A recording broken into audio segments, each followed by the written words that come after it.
ब्रजेश पाठक को स्वास्थ्य और चिकित्सा शिक्षा जैसा महत्वपूर्ण मंत्रालय का जिम्मा सौंपा गया है, जबकि स्वतंत्र देव सिंह को जल शक्ति मंत्री बनाया गया है।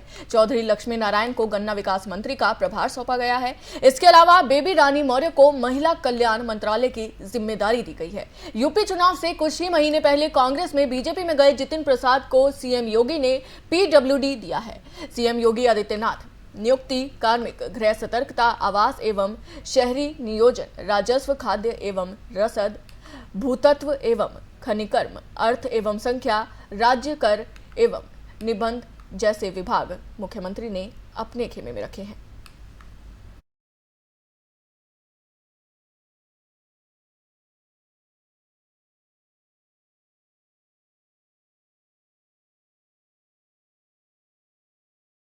रूस और यूक्रेन के बीच 34वें दिन भी जंग जारी है। दोनों देशों के बीच शांति वार्ता को लेकर भी कोशिशें जारी हैं। जंग को खत्म करने के लिए संयुक्त राष्ट्र भी अपनी तरफ से कोशिशें कर रहा है। संयुक्त राष्ट्र महासचिव ने कहा है कि वे यूक्रेन में युद्ध को समाप्त करने की दिशा में मध्यस्थता के प्रयासों को लेकर भारत, तुर्की, चीन और इजरायल समेत अन्य देशों के साथ करीबी संपर्क में है।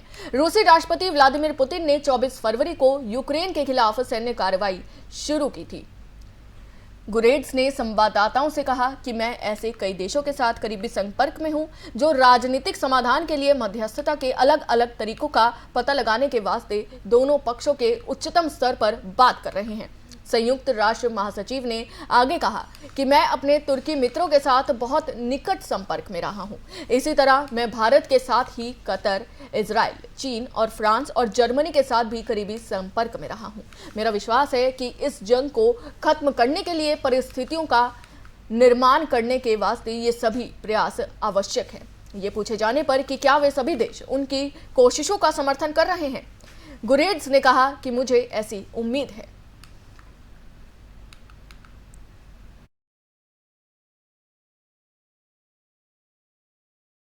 मध्य प्रदेश में आज 5,21,000 परिवारों का अपने घर का सपना पूरा होने जा रहा है। दरअसल प्रधानमंत्री मोदी आज वर्चुअली इन लोगों का इनके आशियाने में गृह प्रवेश करवाएंगे। गौरतलब है कि दोपहर करीब 12:30 बजे वीडियो कॉन्फ्रेंसिंग के माध्यम से मध्य प्रदेश में प्रधानमंत्री आवास योजना ग्रामीण के लगभग 5.21 लाख लाभार्थियों के गृह प्रवेश में पीएम मोदी भाग लेंगे। इस दौरान प्रधानमंत्री लोगों को संबोधित भी करेंगे। इससे पहले सोमवार को पीएमओ की ओर से जारी रिलीज में कहा गया था कि देश के हर जरूरतमंद परिवार को सभी बुनियादी सुविधाओं के साथ एक पक्का घर उपलब्ध कराने के लिए प्रधानमंत्री का निरंतर प्रयास जारी है।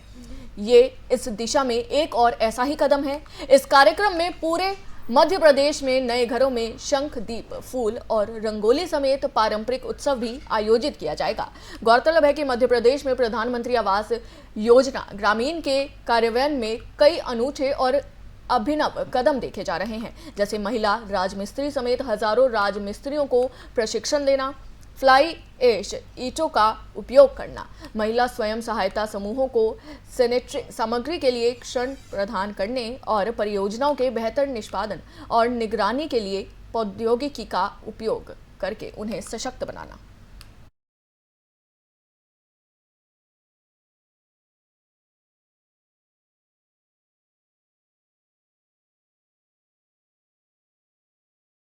राजस्थान के मुख्यमंत्री अशोक गहलोत ने एक बार फिर केंद्र सरकार पर हमला बोला है। गहलोत ने कहा कि ये लोग सिर्फ वोट पाने के लिए हिंदुत्व और राष्ट्रवाद की बात करते हैं। उन्होंने और क्या कुछ कहा, आइए आपको सुनाते हैं। मूड बदलेगा ना। आज महंगाई बहुत भयंकर है, बेरोजगारी तो हाहाकार मचा हुआ देश के नौजवानों के अंदर। उनको एहसास हो जाएगा खाली ये हिंदुत्व की और राष्ट्रवाद की बात करके लोगों को भरमा रहे हैं। इनकी बातों में दम नहीं है, शासन नहीं कर रहे, खाली वोट लेने के लिए हिंदुत्व की बात करते हैं, वोट लेने के लिए राष्ट्रवाद की बात करते हैं।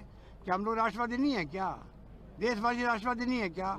इनकी पोल खुलेगी तब झटका लगे तो मालूम पड़ेगा इन लोगों को। वो पहले हम लोग कह रहे थे चुनाव में 125 दिन तक इन्होंने दाम नहीं बढ़ाए।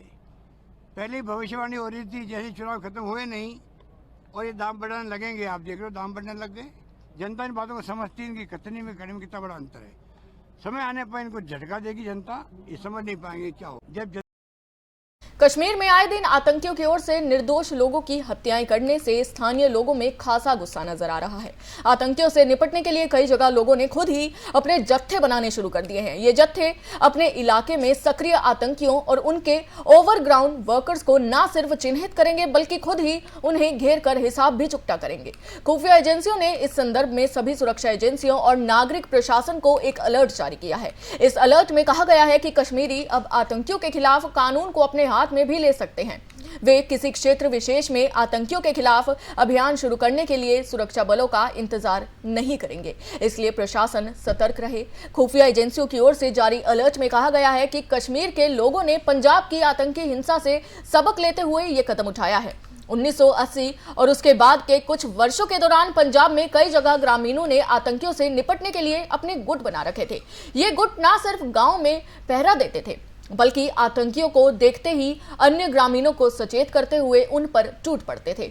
कश्मीर में बीते एक साल के दौरान जिस तरह से पाकिस्तान के इशारे पर आतंकियों ने निर्दोष नागरिकों को निशाना बनाना शुरू किया है, उससे कश्मीर में लोग पूरी तरह से आतंकियों के खिलाफ हो गए हैं। खुफिया एजेंसियों ने बताया कि वादी में बहुत से लोग अक्सर सर्दियों में पंजाब जाते हैं। इसके अलावा कश्मीर के बहुत से छात्र पंजाब के अलग अलग शहरों में पढ़ाई कर रहे हैं।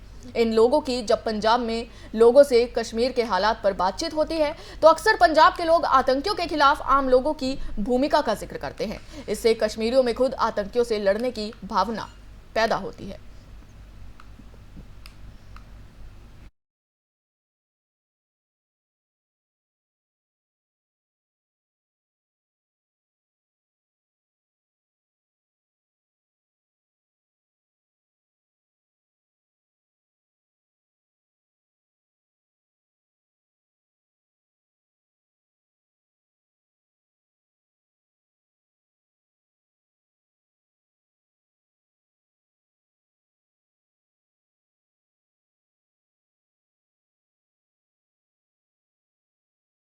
बीरभूम हिंसा को लेकर सोमवार को पश्चिम बंगाल विधानसभा में जमकर हंगामा हुआ। हंगामा ऐसा हुआ कि मारपीट की नौबत आ गई। बीजेपी और टीएमसी के विधायक सदन के भीतर ही आसपास में भिड़ गए, जिसके बाद शुभेंदु अधिकारी समेत 5 बीजेपी विधायकों को सस्पेंड कर दिया गया है। अब इस मामले को लेकर रूपा गांगुली ने बयान दिया है। उन्होंने क्या कुछ कहा है, आइए आपको सुनाते हैं। मैं वही तो बोल रही हूँ, वो विधानसभा में चर्चा मांग रहे थे इसको लेकर, पूरी डिटेल, किसको क्या जानकारी है, पूरी डिटेल। तो अगर चर्चा उनको मांगना है तो विधानसभा में नहीं करेंगे तो कहाँ करेंगे, कहाँ करेंगे? जैसे भाजपा के कोई भी लोग जा रहे हैं वहाँ पे, आप उनको रोक रहे हो, वहाँ तक पहुँचने नहीं दे रहे हो। वहाँ पे कभी एक दिन तो गाड़ी क्या कुछ बड़े बड़े ट्रक्स लगा के रोड ब्लॉक किया हुआ था, कभी उससे पहले ही पुलिस बैरिकेड करके आप उनको जाने नहीं देते हो। तो ये तो कोई भी पॉलिटिकल पार्टी का रिप्रेजेंटेशन का हक बनता है कि वो जगह पे जाके पूरी छानबीन करके देख के आए और उनको भी अपनी जानकारी ले और उनके माध्यम से भी देश के लोगों को, राज्य के लोगों को भी पूरी जानकारी मिलेगी। मैंने खबर में पढ़ा है कि मनोज टिक्का के कपड़े फाड़ दिए गए, कपड़े फाड़ दिए गए, उसको मतलब बहुत ज़ोरों से मारा है, खून वून निकल आ रहे हैं। एक तो एम्बुलेंस को भी किसी को ले जाना पड़ा, जो भी पार्टी के हो। ऐसा नहीं होना चाहिए। केंद्र सरकार ने साफ तौर पर कहा है कि राज्य अपने यहां जनसंख्या के आधार पर हिंदुओं को भी अल्पसंख्यक समुदाय का दर्जा दे सकते हैं।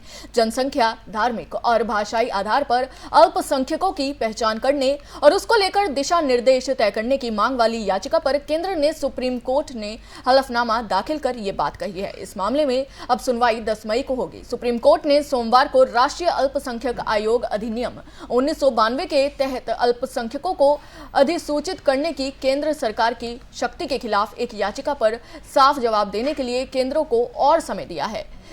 सॉलिसिटर जनरल तुषार मेहता ने कोर्ट से समय मांगते हुए कहा था कि उन्होंने केंद्र सरकार की ओर से दाखिल किया गया हलफनामा अभी पढ़ा नहीं है।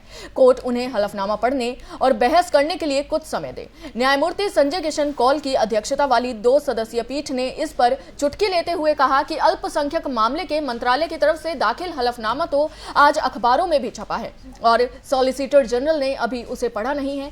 इस पर मेहता ने कहा कि कुछ जनहित याचिकाओं के दस्तावेज ऑफिसर तक पहुंचने से पहले मीडिया तक पहुंच जाते हैं। कोर्ट ने मेहता को 4 हफ्ते का समय देते हुए कहा कि मामले में दाखिल अन्य अर्जियों का भी केंद्र सरकार तब तक जवाब दाखिल कर दे। इसके बाद 2 सप्ताह का समय याचिकाकर्ता के प्रत्युत्तर दाखिल करने के लिए देते हुए मामले को 10 मई को सुनवाई पर लगाने के आदेश दे दिए हैं।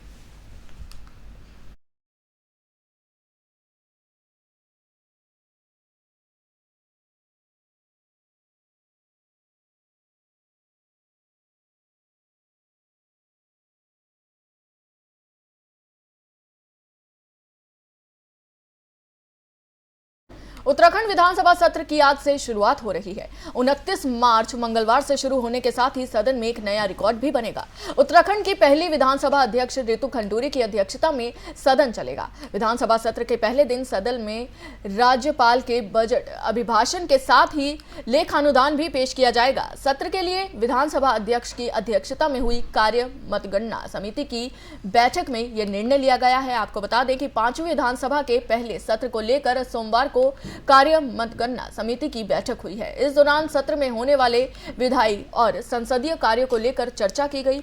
विधानसभा अध्यक्ष रितु खंडूरी ने बताया कि कार्य मंत्रणा समिति में अभी सिर्फ पहले दिन के कार्यों को लेकर ही निर्णय लिया गया है। उन्होंने कहा कि मंगलवार को बजट अभिभाषण के साथ ही सरकार लेख अनुदान भी पेश करेगी। मंगलवार को फिर कार्य मंत्रालय समिति की बैठक होगी, जिसमें बुधवार को एजेंडा तय किया जाएगा।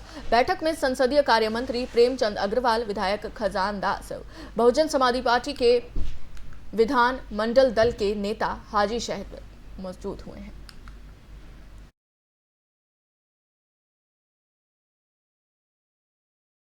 महाराष्ट्र में स्थित मुंबा देवी मंदिर के पास बड़ा हादसा सामने आया है। यहां स्थित पटेल बिल्डिंग में भीषण आग लग गई, जिसमें 5 लोग घायल हो गए हैं। मुंबई फायर ब्रिगेड ने इस बाबत जानकारी देते हुए बताया कि बीती रात यह घटना सामने आई है, जिसमें 5 लोग घायल हुए हैं। सभी घायलों को पास के अस्पताल में भर्ती कराया गया है, जहां उनका इलाज चल रहा है। हालांकि अभी तक ये साफ नहीं हो सका है कि आग किस वजह से लगी है। फायर ब्रिगेड ने काफी मशक्कत के बाद आग पर काबू पा लिया है।